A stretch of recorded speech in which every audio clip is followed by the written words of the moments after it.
Easy kitchen கிளீனிங்கில் இன்றைக்கி டே 2.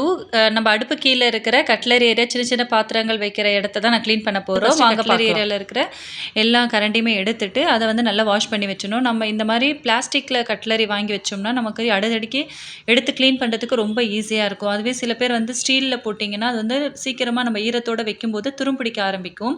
இது மாதிரி பிளாஸ்டிக்னால் நம்ம எடுத்து க்ளீன் பண்ணுறதுக்கு ரொம்ப ஈஸியாக இருக்கும்.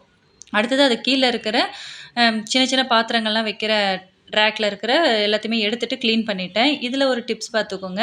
இது பார்த்திங்கன்னா டேபிள் மேட்டு. இந்த மேட்டை வந்து நான் இந்த மாதிரி கீழே போட்டு வைக்கும்போது துரும்பிடிக்காமல் இருக்கும். கீழே இருக்கிற அந்த கம்பி வந்து சீக்கிரமாக துரும்பிடிக்காது.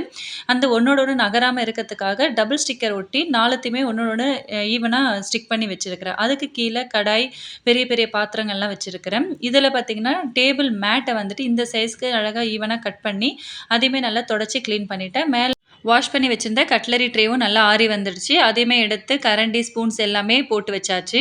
கடைசியாக கைப்பிடி, கதவு எல்லாமே தொடச்சி க்ளீன் பண்ணிட்டேன்.